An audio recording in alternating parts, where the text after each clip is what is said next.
A significant fraction of the power on Earth should be spent running AI. We're not going to hit the climate goals anyway. There's no way it's going to get to 100% carbon-free power production. I don't know, it sounds cool to try to build them in space. Okay, let's do this. I'm Adam, I'm a climate scientist with a PhD in atmospheric physics, and I'm here to help you make sense of the world that we all share. And today I'm trying to make sense of what our AI tech overlords have been saying about climate change. I'm going to react to some of their claims, talk about how reasonable they are, spoiler alert, not very, and hopefully add just a little bit of context. There has just been so much said and written about AI and climate change and environmental impacts, and so I thought it was fair enough to let the CEOs speak for themselves and see what they actually have to say for themselves. And where better to start than the one and only Sam Altman. He penned this, I have to say, kind of ridiculous piece about a year and a half ago called The Intelligence Age. It starts with, in the next couple of decades, we will be able to do things that would have seemed like magic to our grandparents. Quite a bold claim, but it gets bolder, if you can believe such a thing. He goes on to say, although it will happen incrementally, astounding triumphs, fixing the climate, establishing a space colony, and the discovery of all of physics will eventually become commonplace. I mean, if we're just allowed to make things up to make our products sound cool, then I can tell you that ClimateAdam is going to make artificial intelligence 100% reliable with zero hallucinations included, but only if you like, comment, and subscribe. It's really important to remember that Sam Altman, at his heart, is a salesperson, really trying to sell us the great myth of artificial intelligence that it's going to solve all of our problems for us. And he's by far and away not the only tech CEO to make this kind of claim. Here we've got a clip from Jeff Bezos. I guarantee you there is not a single application that you can think of that is not going to be made better by AI. It's worth noting that Amazon just had an AI energy summit, which they packed with climate change deniers. And then similarly, we've got this from Bill Gates. Whatever green product you think is going to be the hardest, rethink how hard that's going to be, because the AI tools are so phenomenal. Now, I personally know some people who think this isn't just overblown, it's a flat-out lie, and that artificial intelligence's role in this kind of innovation is overplayed to the point that there might not even be a role. Now, I'm personally not of that opinion. I think artificial intelligence, in the broad sense, can really help us with especially some of the more technologically difficult challenges. And we've already seen artificial intelligence, machine learning, playing a really important role in certain other fields, like in molecular biology, helping us understand the structure of proteins. But there's a long, long way from going, it could help us develop some technological difficult tools to it's going to solve the problem for us. And that claim really rests on the assumption that climate change at its heart is a technological problem. But actually, we already have the technological solutions to get most of the way to net zero. So, for example, the International Energy Agency estimates that we have the tools to get 2/3 of the way to net zero already. Are we on our way to net zero? No, we're not. And that's not because of the technological limitations, it's because there's not enough political will to do so. So the idea that AI can just swoop in and make us magically fix climate change is based, I would say, entirely on fantasy. Now, of course, a lot of the talk about artificial intelligence and climate change has to do with the emissions coming from artificial intelligence. Let's see what Sam Altman has to say about that. Here he is on Joe Rogan. I was reading about how horrible systems like ChatGPT and Google are from an environmental impact because it's, using like some extremely tiny amount of energy for each query. And, how we're all destroying the world. And I was like, before that, people drove to the library. Let's talk about how much carbon they burned to answer this question versus what it takes now. Come on. So this is just unhinged. This is making the claim, effectively, that the energy OpenAI is using is all replacing people who previously drove to the library. Now, maybe I missed a really important report on this, but I don't think think that the top sources of emissions in the world are agriculture, electricity production, and driving to the library. It's just so obviously a straw man argument comparing the emissions from ChatGPT, which here Sam Altman really tries to claim are absolutely tiny, to the emissions that come from driving. But this kind of comparison between the emissions from artificial intelligence to something that doesn't really have that much to do with artificial intelligence is something that Sam Altman is not the only one to make. Here is NVIDIA CEO Jensen Huang. Using artificial intelligence to solve problems will consume less energy than using calculation to solve problems. Now, the thing is, maybe both of these claims are actually true. Maybe using ChatGPT is more efficient than driving to the library. Maybe using artificial intelligence is more efficient than doing calculation the conventional computational way. But it's a complete lie, and an absolutely bonkers lie, to claim that those are the main uses of artificial intelligence, especially the way it's being pushed at the moment. Generative AI is increasingly being pushed as a tool for video creation, just shoving slop into our feeds. And I should point out that generating videos uses thousands of times more energy than text-based responses. And so the idea that we shouldn't really worry about the emissions because in these incredibly niche cases, we might actually be saving on energy is just so incredibly misleading, to the point I think it's fair to say it's just straight up dishonest. And the thing is, you don't just need to take my word for it. There are multiple analyses showing that artificial intelligence is using huge amounts of energy, and that amount of energy is set to increase massively in the next years and decades. But maybe you don't trust those analyses. Maybe you only trust the tech CEOs themselves. Well, let's see what the tech CEOs have to say for themselves. I mean, like, theoretically, at some point, you can see that, like, a significant fraction of the power on Earth should be spent running AI compute, and maybe we're going to get there. Yes, no, that's definitely true. I just love that response. Yes, that's definitely true. You can tell that she's embarrassed and knows that he's just said something incredibly stupid. And the thing is, you don't need to listen to people taking down Sam Altman because he so effectively takes down himself. In the last clip with Joe Rogan, he was just telling us not to worry about the energy consumption of artificial intelligence. And here he is saying that artificial intelligence is going to use most of the world's energy. This isn't the only context in which he's made this claim. This wasn't a slip up. He is talking to Theo Von. Like, I do guess that a lot of the world gets covered in data centers over time. Do you really? But I don't know, because maybe we put them in space. Maybe we build a big Dyson sphere on the solar system and say, hey, it actually makes no sense to put these on Earth. Absolutely bonkers claim. So I love the fact that these are his two realistic suggestions. Either we cover most of the world's surface in data centers. I mean, we need the Earth's surface for farming and nature. Or we cover space, which is what a Dyson sphere is. It's a closed sphere around a star. We cover space with our data centers to harvest the energy of the star. Just throwing out these ideas like they're completely normal, rational ideas based on any kind of reality. I don't know. It sounds cool to try to build them in space. Oh, well, so long as it sounds cool, Sam, then it's a perfectly great, rational idea. It's just a child just making things up as he goes along. And you really see with Sam Altman that he tailors his message depending on who he's talking to.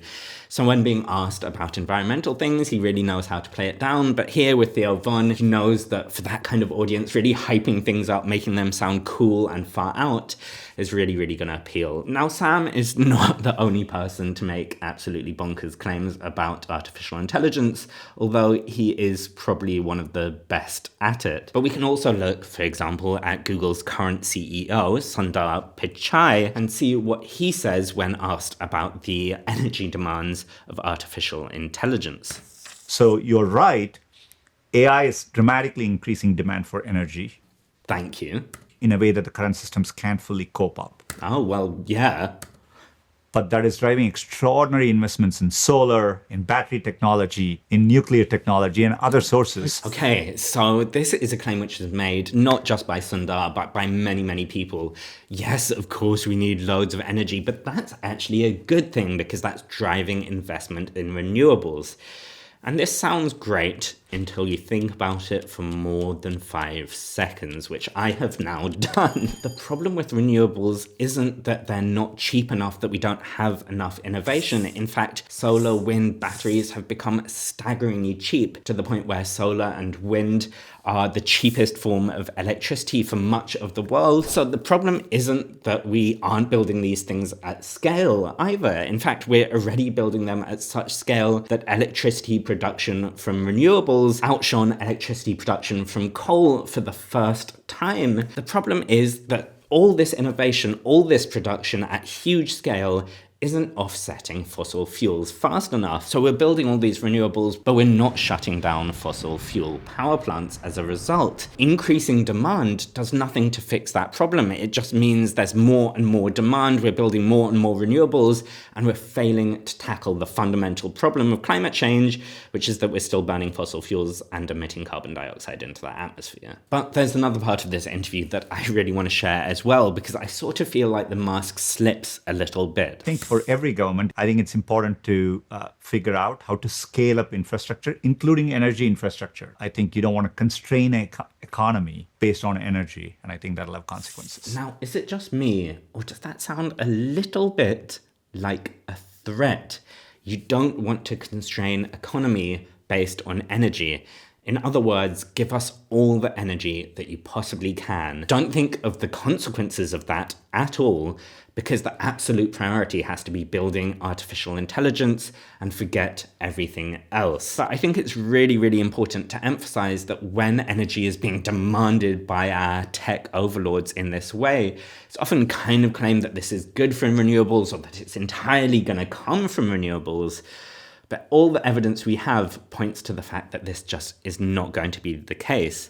And here we've got a quote from Crusoe Energy's CEO. And Crusoe Energy is I'm going to have to read this, an AI infrastructure company building and operating data centers, doing so, at least in theory, in a sustainable way. Now, this interview is actually great because unlike so many of the interviews we've been watching so far, the interviewer actually asks some difficult questions. Every major tech company has this net zero pledge by 2030. Are our AI ambitions running directly counter to our climate goals? It's complicated. I mean, it's not that complicated. My personal perspective is, none of those pledges are going to be met by 2030. You see, it's not that complicated.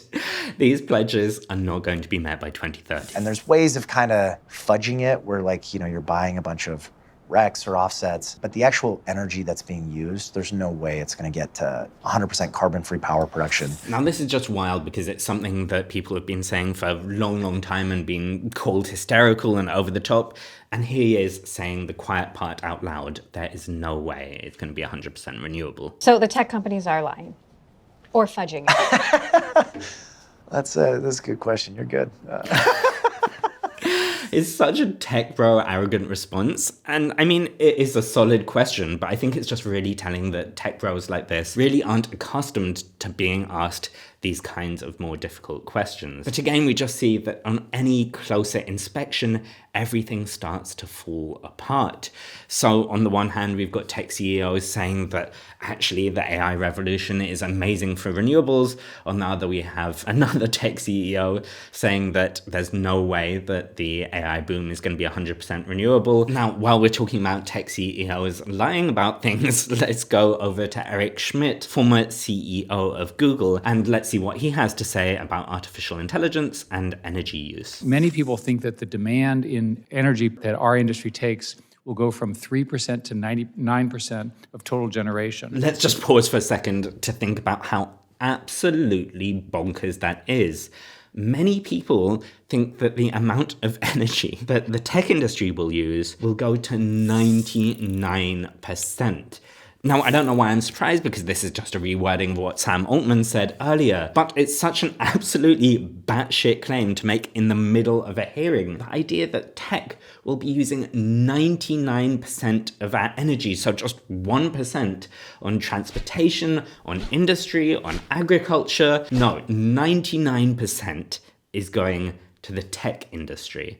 Now, Eric Schmidt makes very clear that this demand has to come from absolutely all over the place. What we need from you, if I may say that directly, is we need energy in all forms. Renewable, non-renewable, whatever. It needs to be there and it needs to be quickly. Okay, so again, the Musk slips. The idea that all the energy is going to be supplied by renewable just thrown out the window. And what I need from you, dear audience, if I may say it directly, is your support. So this channel, as you may have noticed, doesn't try to sell you things with ads or even with monetization.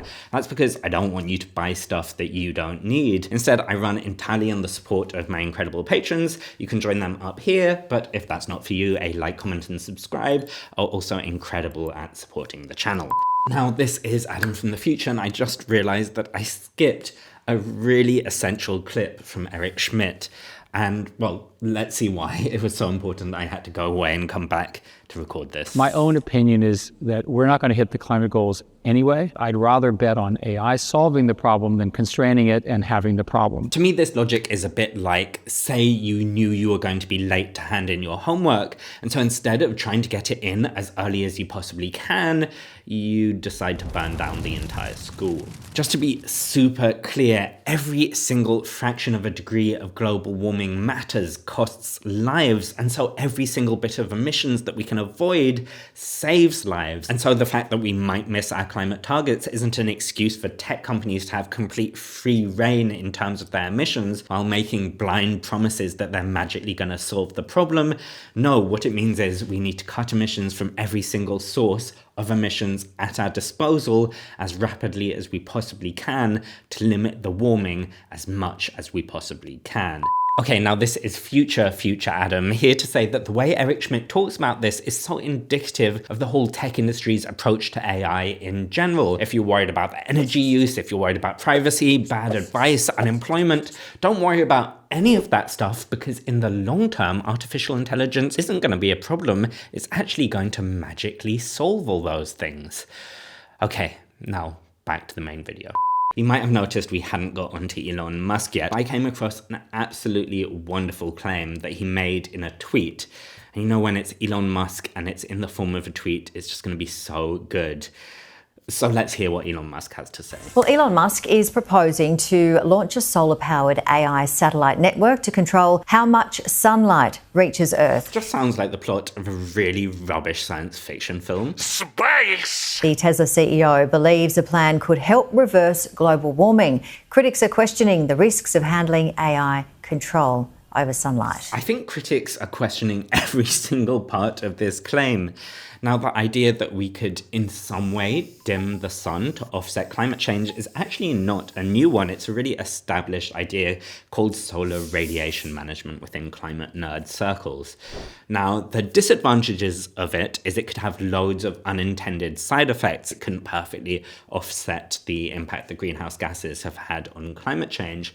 The advantage of it is there are ways of doing it which would be relatively cheap. So, for example, by spraying aerosols into the atmosphere. Now, if you do it instead by launching satellites into space, not only is that going to create huge emissions to get those satellites into space, but you also get rid of that one advantage of it being a relatively cheap thing. It suddenly becomes insanely expensive at the same time as having the risk of these side effects. And the way the phrase artificial intelligence is just thrown into the mix is so indicative of how tech CEOs talk about it. It's like, yeah, this is really expensive. It could have loads of really serious unintended consequences. Loads of scientists have said it's a bad idea, but what about artificial intelligence? As if that magically makes all those issues just disappear.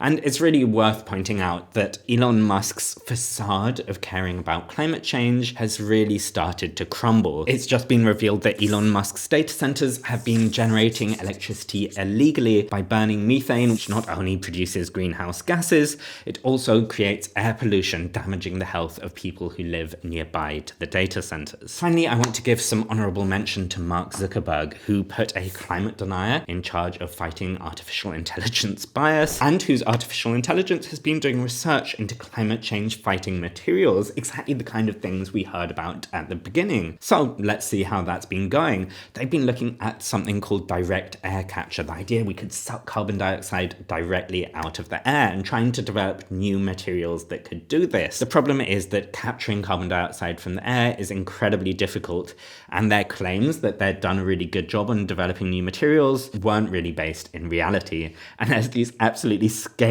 quotes in the Financial Times story about it. I wish they had computed a bit less and thought a bit more. These results are nonsense. You get the impression that the big tech mentality is do first, think later.